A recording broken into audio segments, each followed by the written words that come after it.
Queridos, a paz, a graça e as misericórdias do nosso Deus sejam com você e com sua família, em nome de Jesus. Eu amo cada um dos livros da Bíblia, e acredito que, como eu, muitos irmãos também já tenham tido a oportunidade de fazer a sua leitura bíblica anual. E é interessante como todos os livros da palavra de Deus contribuem para que nós possamos ter uma vista panorâmica do plano da salvação ao longo de toda a história humana. E nós louvamos a Deus, porque o Senhor, Ele levantou homens santos para escreverem esses livros, colocou nas mãos desses homens a inspiração do Espírito Santo para estar os conduzindo naquilo que Deus tinha reservado para o seu povo. Hoje, nós observamos que, apesar das lutas e dificuldades que nos são tão comuns, quer seja pela questão da Covid, quer seja pela questão do desemprego, da violência urbana, da violência no campo, quando nós vamos à história do povo de Deus, da história de Israel, nós vamos ver que eles também enfrentaram diversos momentos de grande dificuldade, mas apesar desse povo ter passado essas lutas, o Senhor sempre esteve ao seu lado, como também, apesar de todos esses problemas dos últimos meses, o Senhor tem sido conosco. Podemos dizer, até aqui nos ajudou o Senhor. Quando nós estudamos essa série, nós vimos que naquele período em que Deus falou a esses profetas, foi um período de inquietação política, foi um período de caos social, foi um período em que as pessoas estavam afastadas de uma vida com Deus, foi um período em que as pessoas haviam se esquecido daquilo que era essencial em suas vidas, que era a comunhão com o Senhor. E aí, quando Deus fala através dos profetas, aquela nação que no passado havia sido tão próspera, tão rica, aquela nação agora estava vivenciando um período de pobreza, um período de dominação estrangeira. E é exatamente nesse período da história de Israel, quando o povo já havia retornado do cativeiro babilônico, através da mão de Ciro, o imperador medo-persa, depois que eles haviam reconstruído o templo em Jerusalém, que eles haviam resolvido o problema dos muros que rodeavam aquela cidade, mas mesmo com a reconstrução de Jerusalém, com a reconstrução do templo, nada indicava a presença extraordinária de Deus enchendo aquele templo, como havia sido prometido através das profecias do profeta Ezequiel. Aquilo que deveria acontecer da presença de Deus no meio do seu povo, não se confirmara. O tempo dos milagres, tão comuns nos dias de Elias e Eliseus, agora já não mais se mostrava, não haviam milagres acontecendo entre o povo. O tempo dos milagres cessara, e não somente isso, o povo estava tendo cerimônias religiosas no templo, porém não havia entusiasmo, as pessoas não se alegravam em estar na casa do Senhor. É nesse período, queridos, que Deus então levanta, que Deus comissiona o profeta Malaquias como o seu enviado. O seu nome, Malaquias, tem o sentido de meu mensageiro, e esse nome, ele não ocorre em nenhum outro momento na Bíblia Sagrada, somente é citado aqui nesse livro. A mensagem de Malaquias foi a última voz de Deus para o povo de Israel, antes que os céus ficassem em silêncio por aproximadamente 400 anos, que é exatamente o período entre os testamentos, entre o Velho e o Novo Testamento. 400 anos em que Deus se silencia. Somente nos anos de João Batista é que Deus vai falar novamente para o povo. Mas Malaquias é o último profeta daquele período. Se nós fizéssemos uma recapitulação do período profético, nós iríamos observar que após Deus falar através dos profetas Ageu e Zacarias, as pessoas até que deram ouvido, de alguma forma, à mensagem profética. Porém, elas logo em seguida se afastaram da lei do Senhor, esfriaram. Os sacerdotes estavam moralmente, espiritualmente falando, em queda. A sua vida espiritual estava em queda. Eles realizavam o seu ministério no templo, mas era um ministério que se mostrava indiferente a Deus. A piedade entre o povo estava novamente caindo perigosamente. Aquele povo que era reconhecidamente um povo que amava a lei de Deus, que buscava ao Senhor no templo, que usava de amor com os mais pobres, esse povo estava esfriando espiritualmente. Talvez você possa fazer alguma analogia com os nossos dias. A gente às vezes costuma lembrar de momentos outros na nossa história, em que a gente dizia assim, mas antigamente, quando a gente falava que ia ter culto, a igreja ficava lotada. Quando a gente ouvia falar que ia ter oração, os irmãos logo chegavam e dobravam os seus joelhos. Quando se falava que era jejum, os irmãos glorificavam a Deus e passavam aquele dia em jejum. Amados, era essa a realidade que o povo estava vivendo.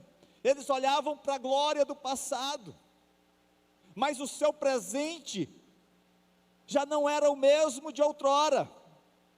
E alguns poderiam perguntar, pastor, e o que é que estava acontecendo com o povo de Israel? Ou o que é que está acontecendo com o povo de Deus hoje, nos nossos dias? E é exatamente sobre isso que o Senhor vai revelar através do livro do profeta Malaquias. Deus vai trazer uma resposta para a situação do povo, e eu espero que nessa noite o Senhor também traga uma resposta para a tua vida, para você que está nos acompanhando no canal no YouTube, que Deus possa falar ao teu coração através do profeta Malaquias. Eu sei que hoje, devido a essa pandemia, ou até mesmo aqueles que tudo justificam como sendo a pandemia, muitos se afastaram da casa do Senhor, se afastaram da comunhão dos santos, se afastaram do compromisso com a fidelidade de manter a obra de Deus, se afastaram de ter uma vida de devocional com o Senhor, simplesmente esfriaram na fé. Certamente o livro de Malaquias é um livro atual, e deve ser lido como uma advertência de Deus, não apenas para aquele povo, naquele período, mas para nós, em pleno século 21. Esse livro, queridos, ele é permeado por emoções desse profeta, servo de Deus, que usa uma linguagem que corta, que queima, na tentativa de despertar a consciência do povo. Malaquias não tem meias palavras, Malaquias vai direto, com aquela palavra mesmo cirúrgica. E eu espero, queridos, que a mensagem do profeta Malaquias, que é a mensagem de Deus, possa tocar o nosso coração e nos encoraje a ter uma vida autêntica com Deus. Eu não espero menos do que isso.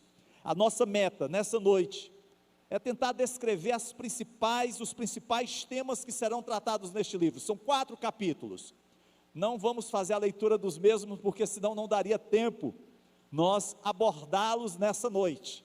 Mas fica aí o convite, para que hoje à noite, você leia esses 4 capítulos de Malaquias, você vai ver a preciosidade, a riqueza desse livro.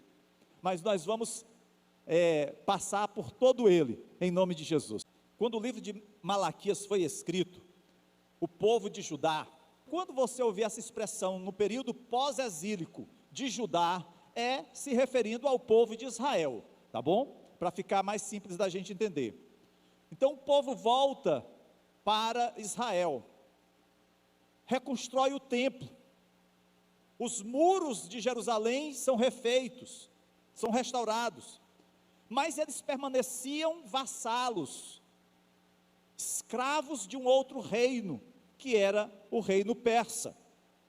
É nesse período, e a gente conhecendo as escrituras sabe que Deus levanta grandes líderes, como Esdras e Neemias, que têm seus livros também na Bíblia Sagrada.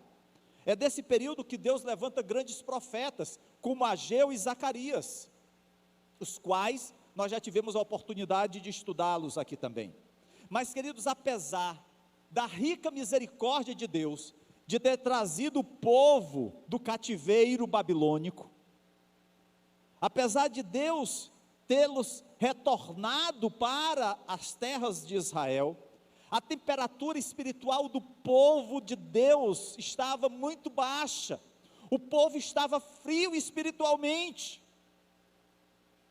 Por mais que Deus estivesse abençoando o povo, não havia gratidão no coração do povo. Por mais que Deus estivesse realizando uma obra de restauração, o povo continuava frio espiritualmente. Ao ler o livro de Malaquias, queridos, nós veremos o povo até mesmo discutindo com Deus, expressando incredulidade, descrença ao ouvir a mensagem de Deus para as suas vidas. Mas mesmo assim, Malaquias prega ao povo de Israel palavras não apenas de repreensão, porque o povo estava rebelde, carecia realmente ser repreendido, ser exortado. Mas além da palavra de repreensão, Deus coloca no coração de Malaquias uma mensagem de esperança, uma mensagem de boas novas. E nós vamos ver isso exatamente nesses 4 capítulos. Nós escolhemos como título desse ensino, uma colisão inevitável.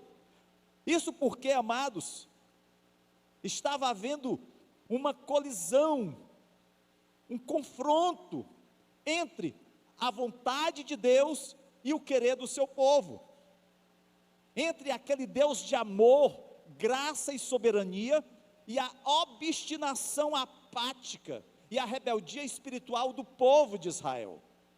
Essa colisão, esse confronto, pode também ocorrer nas nossas vidas. Quantas vezes, queridos, nós não colidimos de frente com a palavra de Deus? Quantas vezes a forma como nós estamos vivendo, se choca com a palavra de Deus? Mas nós esperamos que com a ajuda do Espírito Santo, a mensagem do livro de Malaquias, Deus possa operar grandes transformações nas nossas vidas, para que aquilo que precisa ser mudado, aquilo que precisa ser transformado no nosso temperamento, nas nossas atitudes, nos nossos projetos, Deus possa operar, que não seja a minha vontade, mas a vontade do Senhor, prevalecendo sempre. E aqui, quando nós vamos ao livro do profeta Malaquias, como eu disse, nós encontramos muitas verdades, mas nós separamos 6 verdades, que para nós representam, sintetizam o ensinamento desse livro. Algumas dessas verdades são bem polêmicas, vocês vão perceber isso, e nós vamos apresentá-los, não porque o pastor Alex queira falar sobre isso, mas porque é Deus que fala sobre isso, e nós não podemos temer de falar aquilo que Deus fala. Nós não podemos escolher apenas aqueles textos que nós achemos que são legais, entre aspas. Nós precisamos ler a palavra de Deus na sua totalidade. Ah, pastor, mas eu gosto tanto de Salmos. Eu também gosto. Ah, pastor, mas eu gosto tanto dos Evangelhos. Eu também gosto. Mas a Bíblia é um todo, e precisamos ler a palavra de Deus na sua totalidade e aplicá-la ao nosso coração. E eu queria, queridos, chamar a atenção de vocês a primeira verdade desse livro. Na primeira verdade, Deus vai nos ensinar sobre o seu amor. Você vai aprender acerca do amor de Deus. Isso claramente está posto no capítulo 1, nos versículos de 2 a 5. A profecia de Malaquias começa com uma declaração impactante. Diz assim o Senhor: amei Jacó, mas odiei a Esaú. Algumas traduções dizem aborreci. Queridos, Deus revela o seu amor para com o seu povo. É um amor que começou na eternidade, e ele é comprovado ao longo da história, através da obra redentora do Senhor Jesus, para com cada um de nós, porque a palavra de Deus diz que ele nos amou primeiro. Aqueles a quem Deus alcançou com a sua graça, devem ter um senso de gratidão por tudo que ele fez. Infelizmente, nós temos a tendência de rapidamente esquecer daquilo que Deus já fez por nós. E eu não estou falando aqui de emprego, eu não estou falando aqui de cura, eu não estou falando aqui de casamento, de filhos, eu estou falando aqui de salvação, porque a obra da salvação, somente Jesus poderia fazê-la, e Ele fez. Ele te concedeu um privilégio, que poucos têm, de ser chamado filho de Deus. Esse é um privilégio meu e seu, e sabe por que nós temos esse privilégio? Não é por conta dos nossos belos olhos, não é por conta da nossa sapiência, não é por conta do nosso vigor físico. Nós temos essa grande bênção, porque Ele nos amou. Amei Jacó, amei o meu povo. É isso que Deus está declarando aqui, o seu amor para com o seu povo. E você, querido, é povo de Deus, você foi escolhido pelo Senhor, você foi tirado do lamaçal de pecados e foi colocado sobre a rocha. Geralmente as pessoas pensam que o amor de Deus só foi revelado no Novo Testamento, e às vezes até dizem assim: bom, o Deus do Velho Testamento é um Deus implacável, é um Deus de justiça. O Deus do Novo Testamento é um Deus gracioso, é um Deus amoroso. Mas amados, não existe um Deus no Velho Testamento e um Deus no Novo Testamento. Existe um único Deus que nos ama. Existe um único Deus que manifestou a sua graça no Velho Testamento e manifesta a sua graça no Novo Testamento, manifestou o seu amor no Velho Testamento e manifesta o seu amor no Novo Testamento, manifestou a sua justiça no Velho Testamento e manifesta a sua justiça no Novo Testamento. É o mesmo Deus. Desde o princípio, o amor do Senhor está nas entrelinhas do seu relacionamento com o seu povo, e ele se torna claro em todos os livros da Bíblia Sagrada, porque em todos os livros da Bíblia Sagrada, Deus está declarando o seu amor para com o seu povo. Os livros da palavra de Deus são cartas de amor, escritas pelo Todo-Poderoso para com cada um de nós. Malaquias, ele escreve, ou ele escolhe como provas do amor de Deus, evidências que Israel podia verificar na sua própria história. Israel poderia olhar a escolha que Deus fez desde o início, quando chamou Abraão. Ele não chamou a nenhum dos irmãos de Abraão, ele chamou Abraão para que ele deixasse a sua parentela. Deus chamou aquele povo, escolheu aquele povo, e a gente conhece toda aquela história, todo o cuidado de Deus, do mesmo jeito para com a sua igreja. Deus tem nos escolhido, Deus nos tem alcançado com o seu perdão, Deus nos tem chamado para uma nova vida, e isso nos revela o seu grande amor. Deus, querido, ama homens e mulheres, sem dúvida, é uma das coisas mais difíceis de serem compreendidas. porque as pessoas não entendem o amor de Deus. As pessoas distorceram o sentido do amor, porque para muitos, amar é simplesmente fazer vista grossa aos erros da outra pessoa. Isso não é amar. A palavra de Deus diz que o Senhor disciplina a quem Ele ama, assim como nós pais disciplinamos os nossos filhos quando eles erram. Não é porque eu amo as minhas filhas que eu vou fazer vista grossa aos erros delas. Do mesmo jeito o Senhor fez com Israel. Quantas vezes o povo de Israel se rebelou contra Deus? Quantas vezes o povo de Israel deu as costas para Deus? E Deus não deixou de manifestar o seu amor. Mas há uma segunda verdade que nós vamos encontrar do capítulo 1, verso 6 até o capítulo 2, verso 9. Aqui nós aprendemos acerca da espiritualidade da adoração. Diz no versículo 6, o filho honra seu pai e o servo seu senhor. Se eu sou o pai, onde está a honra que me é devida? Se eu sou o Senhor, onde está o temor que me devem? Pergunta o Senhor dos exércitos a vocês sacerdotes, são vocês que desprezam o meu nome, mas vocês perguntam de que maneira temos desprezado o teu nome. Queridos, se inicialmente o Senhor declarou o seu amor para com o seu povo, nesse momento aqui, Deus está falando diretamente à liderança da sua igreja. Deus está falando aqui aos pastores, aos presbíteros, aos diáconos, aos obreiros, aos líderes de ministério. Deus está falando a todos aqueles que exercem responsabilidade na casa do Senhor.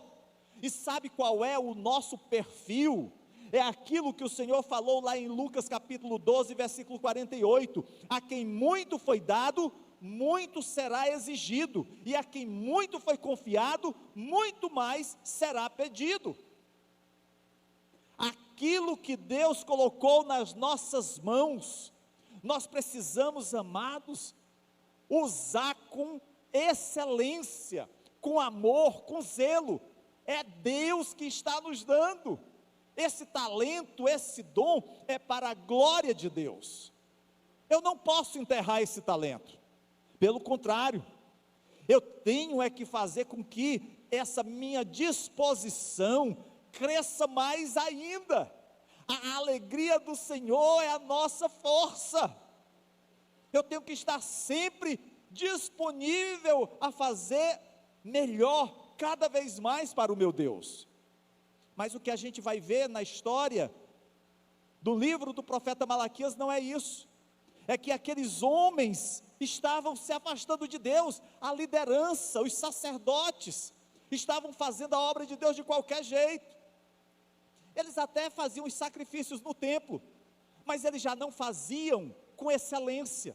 Eles não recebiam mais os animais sem defeitos. Se alguém chegasse lá com um cordeiro lá manco, eles sacrificavam, e Deus não se agradava disso. Deus estava dizendo: olha, não é assim, não é apenas uma cerimônia, não é apenas um ato formal, é obediência, porque Deus conhece o coração do homem. Queridos, o livro de Malaquias é um chamado para despertar-nos enquanto liderança, para que nós possamos defender os mais altos níveis de excelência na adoração a Deus. Naqueles dias os sacerdotes em Israel estavam apáticos com a conduta do povo, não os corrigiam, e nós, enquanto liderança, nós estamos aqui, queridos, conduzindo o rebanho de Deus. Você que é do ministério infantil, você está conduzindo o rebanho que Deus colocou nas suas mãos, que são as nossas crianças. Você que é do ministério de adolescentes, você que é do ministério de jovens, mulheres, casais, a igreja como um todo, Deus tem nos dado responsabilidade. Você que é professor da escola bíblica, precisamos, amados, cuidar com amor, com zelo, com dedicação. Quando os líderes da igreja se tornam indiferentes à adoração verdadeira, quando eles se preocupam meramente com a forma externa, isso revela que o declínio espiritual já começou. Eu entendo, queridos, que nós devemos nos esmerar em aprender as coisas. Precisamos realmente. Aqueles que vêm aqui louvar a Deus, são músicos que estudam, se preparam para esse momento. Mas não adianta nós termos os melhores músicos, os melhores cantores, os melhores pregadores, se não tivermos vida no altar com Deus. Não é aparência, é profundidade, é intimidade. Como nós vamos conduzir o rebanho de Deus a ter intimidade com o Senhor, se nós não o tivermos? Malaquias estava falando isso para aqueles sacerdotes, para aqueles que conduziam o povo. Foi por isso que Malaquias repreendeu os sacerdotes de Israel. Por isso que Malaquias os lembrou da aliança de Deus com Levi. Olha, o Senhor separou das 12 tribos uma para servir ao Senhor. A herança daquela tribo era Deus. A nossa herança é o Senhor, meus amados irmãos. Se você está pretendendo receber honrarias nesse mundo, se você está esperando receber aplausos desse mundo, pode ser até que isso aconteça, mas entenda que tudo que nós fazemos é para a glória de Deus. O Senhor não divide a sua glória com ninguém. Você pode até não ser lembrado pelo pastor, pelos presbíteros, pela sua liderança, mas você jamais vai ser esquecido por Deus, porque o teu nome está escrito no livro da vida, e foi escrito com sangue do Cordeiro de Deus. Não há nada que o tire de lá. Terceira verdade, você aprenderá que infidelidade gera mais infidelidade. Capítulo 2, versículos 10 a 16. Queridos, nesses versículos nós encontramos uma declaração muito firme do Senhor. Diz assim: o Senhor é testemunha entre você e a mulher da sua mocidade, pois você não cumpriu a sua promessa de fidelidade, embora ela fosse a sua companheira, a mulher do seu acordo matrimonial. Não foi o Senhor que os fez um só? Em corpo e espírito eles lhe pertencem. E por que um só? Porque ele desejava uma descendência consagrada. Portanto, tenham cuidado, ninguém seja infiel à mulher da sua mocidade. Eu, o Senhor, odeio o divórcio. Queridos, na história de Israel, casamento sempre foi visto como uma aliança da qual o Senhor era testemunha. Quando nós estávamos aqui realizando a conferência de jovens, numa das entrevistas que nós estivemos aqui, que foi feita uma pergunta, um dos jovens perguntou se era mais importante o casamento religioso ou o casamento civil. Claro que todos eles têm a sua importância. No casamento religioso, Deus é a testemunha, Deus é o juiz, Deus é o abençoador. Precisamos entender, queridos, que quando Deus une um homem e uma mulher, aquelas duas vidas entram numa aliança, não simplesmente uma aliança que é formalizada num papel assinado, mas uma aliança que está sendo confirmada com a presença de Deus naquela união. Essa dimensão espiritual, queridos, é que deu estabilidade à nação de Israel, ao povo, para se manter unido. Por que nós vemos hoje a sociedade que nós vivemos em frangalhos? Porque as pessoas não valorizam mais o casamento. Casa-se hoje, separa-se amanhã.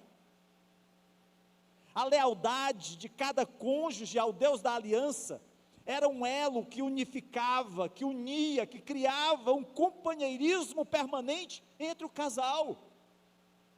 Porém, a infidelidade a Deus conduziu invariavelmente à infidelidade com o cônjuge. Somente quando os pais permanecem fiéis aos seus votos de casamento, é que eles podem dar a seus filhos a segurança que serve para uma vida piedosa. Qual é a referência que os filhos de pais separados têm.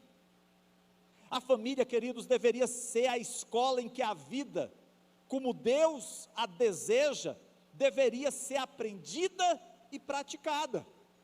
E como é que é a vida que Deus deseja para o seu povo? Está aqui na sua palavra.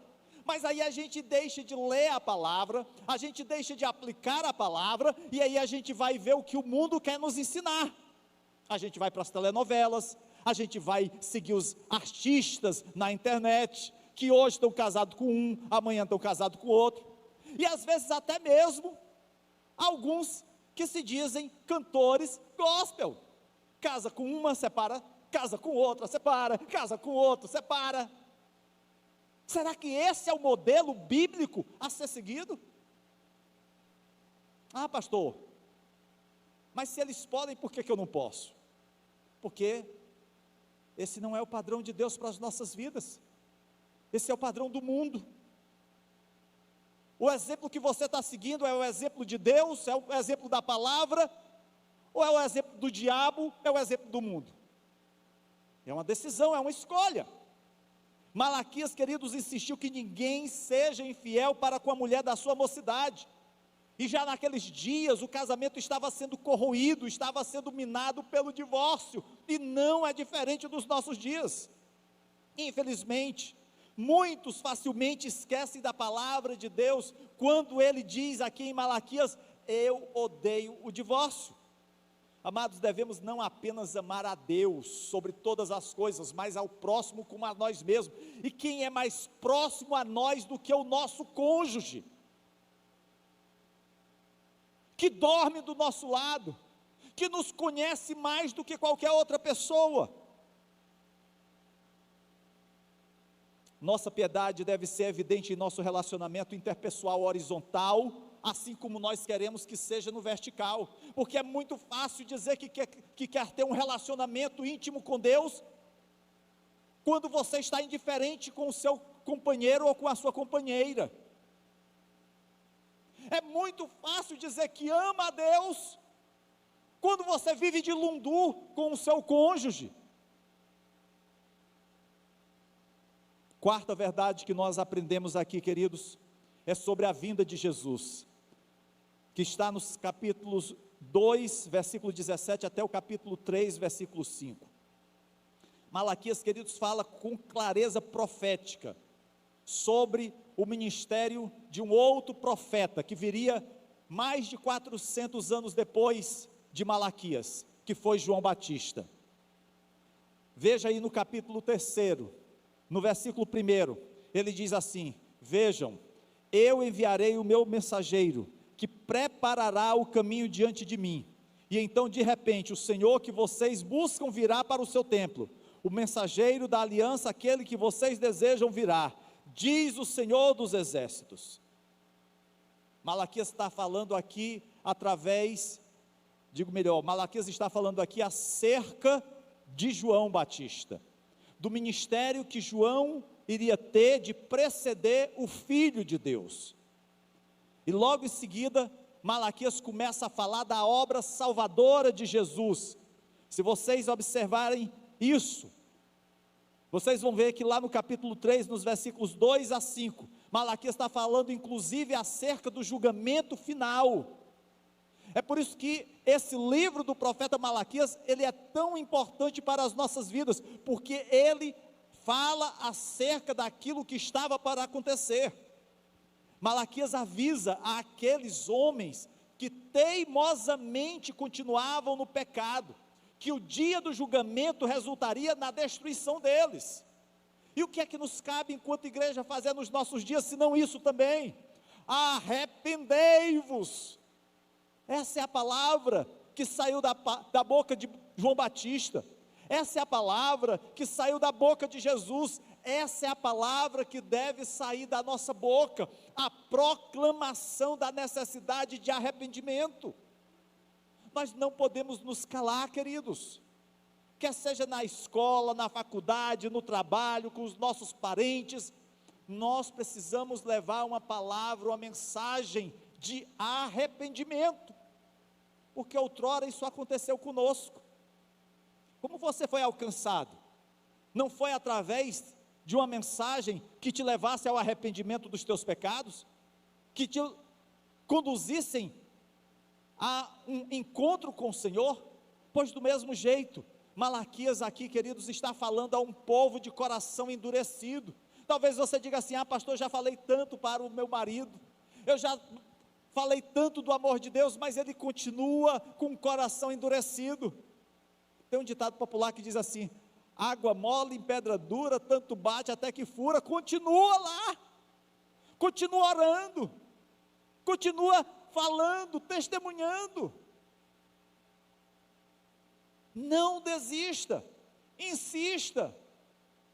Esse é o caminho da salvação. Queridos, Malaquias avisa esse povo duro de coração, e assim a igreja também precisa avisar as pessoas que estão ao nosso redor. Precisamos, queridos, falar-lhes.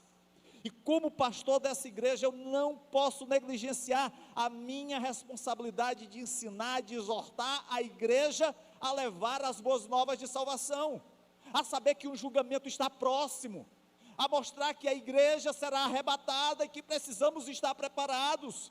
Não podemos viver o evangelho de qualquer forma, achando que o noivo vai demorar. Não sejamos virgens loucas, mas sejamos virgens sábias, que aguardam a chegada do noivo, que estão com as suas lamparinas cheias de óleo, da unção do Espírito Santo. A geração sobre a qual Malaquias está escrevendo, queridos, distorceu o caráter de Deus. Eles tinham uma visão errada de Deus. Assim acontece nos nossos dias. A nossa sociedade tem uma ideia totalmente distorcida de Deus. Eles acham que Deus não vai fazer nenhum julgamento, que esse julgamento era coisa do Velho Testamento. Deus é paizão, Deus vai fazer vista grossa aos teus pecados, meu querido. Não se preocupe, que essa coisa de inferno não existe. A psicologia moderna já ensina que há uma solução para esse problema. Isso é o sentimento de culpa. Trabalha isso na tua mente, que você vai vencer. Mas não é isso que a Bíblia Sagrada nos mostra, queridos. E Malaquias vai deixar bem claro que o julgamento se aproxima. Todos os que fazem o mal serão condenados. Queridos, nós precisamos entender que a realidade do povo de Judá era uma realidade que estava em colapso moral, cuja espiritualidade estava em queda. Eles estavam invertendo as prioridades de Deus e chamando o mal de bem e o bem de mal. E por trás de tudo isso havia o desejo de permissividade, de fazer tudo, validando o pecado, e não somente validando, mas querendo justificá-lo. É isso que acontece nos nossos dias. Às vezes a gente quer justificar o pecado. O interessante é que nós fazemos a mesma coisa que o povo de Israel fez. Nós reinventamos a moralidade para que ela se adeque às nossas preferências. E aí a gente quer legitimar o nosso erro, o nosso pecado. E aí a gente diz: mas a carne é fraca, pastor. Não tem jeito. Queridos, nós queremos ajustar, acomodar Deus ao nosso padrão pecaminoso, para que Ele se adeque às nossas preferências. Afinal, como Deus está sempre a meu lado, tudo que eu amo deve ser bom. Ele não é presente na minha vida, então o que eu faço mesmo, pecado, deve ser uma coisa que Deus não vai ter problema não, Ele vai aceitar numa boa. Ele é meu amigo, pastor. Queridos, o pecado não é aceitável aos olhos de Deus. Nós precisamos entender que o padrão de Deus é a santidade. Em toda a palavra de Deus o Senhor diz: sede santo como eu sou santo. Esse é o padrão de Deus para a sua igreja, como foi para Israel. Israel não entendeu isso. Israel se curvou diante de outros deuses. Israel se prostituiu com outros deuses.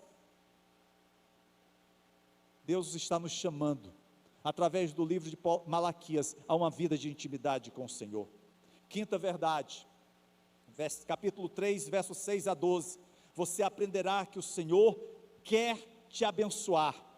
Embora existam cristãos que não aceitem com facilidade a ideia do dízimo, da contribuição na casa do Senhor, a maioria dos crentes concordam que a obra da igreja deve ser sustentada, até porque as contas precisam ser pagas.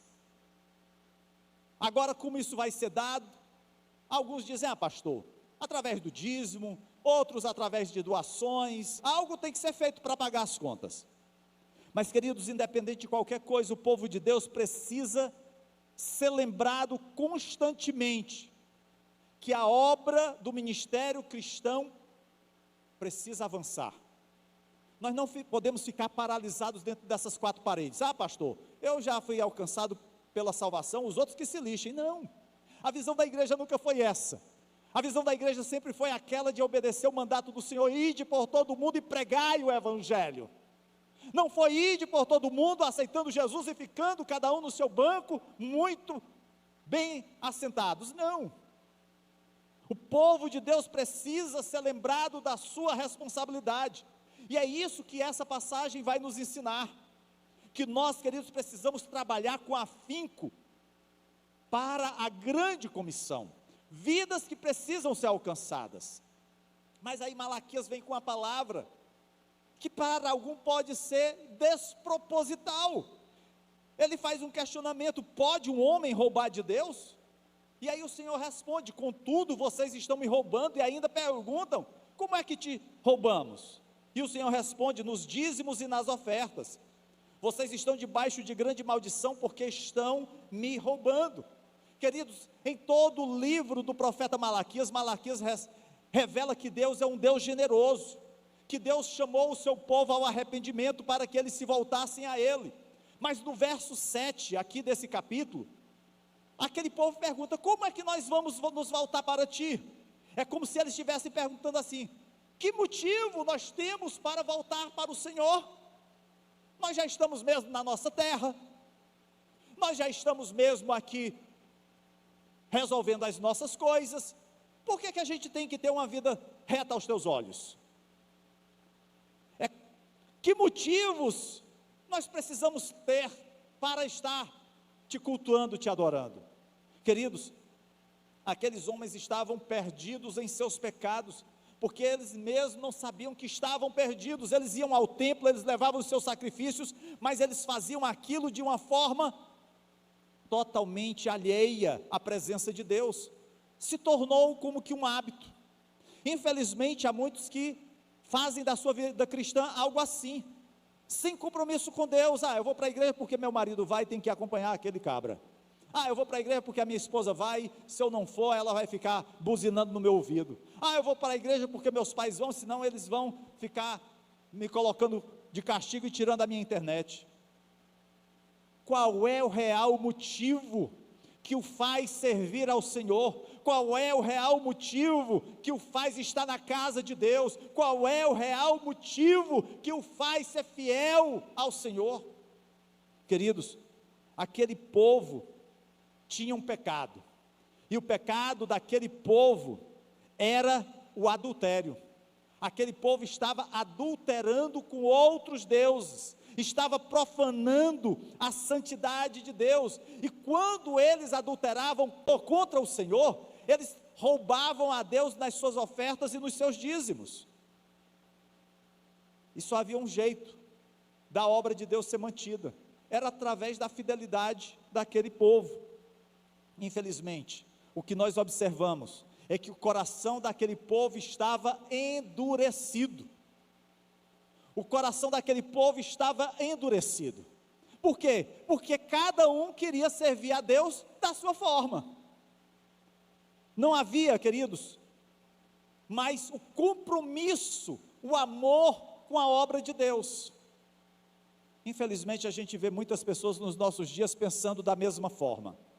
Alguns começam a dizer assim: pastor, mas dizimar é uma coisa da lei, e nós não estamos mais debaixo da lei. Então vamos fazer o seguinte, vamos pegar a lei e vamos rasgar a lei. Começa aí rasgando logo os 10 mandamentos. Não, pastor, mas aí tem a lei moral, a lei civil, a lei cerimonial. Mas em nenhum momento nós vamos ver essa divisão da lei no Velho Testamento. Essa é uma divisão didática dos teólogos modernos. Queridos, assim como Deus se revelou através da sua lei para o bem do seu povo, Deus continua revelando a sua graça, o seu amor nos nossos dias através da fidelidade do seu povo. E se porventura alguém pode dizer que há uma exigência legal com relação à doação de 10% do dízimo, faça como os crentes que abençoaram os irmãos de Jerusalém, que deram o que tinham para aqueles que estavam padecendo necessidades. Ah não, pastor, mas aí como é que vai ser os meus compromissos? Pois é, aqueles irmãos venderam tudo o que tinham e dividiram entre os mais pobres. Queridos, a gente quer fazer uso da palavra de Deus de acordo com a nossa necessidade. Aquilo que nos fere, aquilo que de alguma forma vai contrário ao nosso querer, a gente diz assim, isso aqui já passou. Aquilo que nós desejamos que permaneça, aí a gente mantém. Se porventura nós fôssemos fazer um limpa, como se diz nas escrituras, talvez nem mesmo os evangelhos permanecessem, porque o próprio evangelho diz que a mulher, aquela viúva, quando foi ofertar, ofertou tudo que tinha. Ela não deu o que sobrava, quem deu o que sobrava foi o rico. A oferta da viúva que foi aceita, foi feita na sua totalidade. É difícil a gente conseguir ver o limiar entre uma coisa e outra. Por quê? Porque nós nos apegamos às coisas materiais. É muito difícil.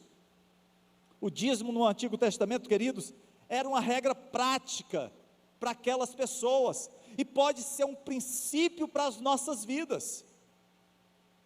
Se é um assunto que já foi muito polemizado, muito debatido, é a questão do dízimo. Talvez alguém possa ficar reclamando que fulano ou beltrano não dá seu dízimo. Pode ser que alguém questione se o dízimo é sobre o valor bruto ou sobre o valor líquido. Outros podem questionar se o aposentado deve dar o dízimo, porque ele está ganhando em cima do que ele contribuiu ao longo dos anos. Mas, amados, é importante que a gente entenda que dizimar, que ofertar, é uma questão de fidelidade, é entre você e Deus. Eu não vou chamar você aqui ao gabinete e dizer assim, olha, me dá o teu extrato da tua empresa para eu ver quanto você ganha. Isso é ridículo.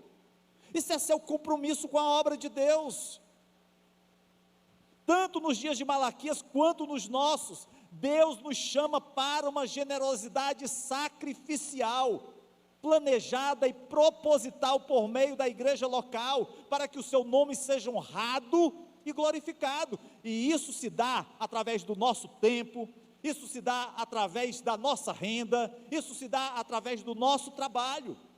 A obra de Deus é um trabalho voluntário, de doação, de entrega, e isso aprendemos desde o momento que aceitamos a Cristo, porque Ele se doou por nós, Ele voluntariamente se deu por amor a você e a mim.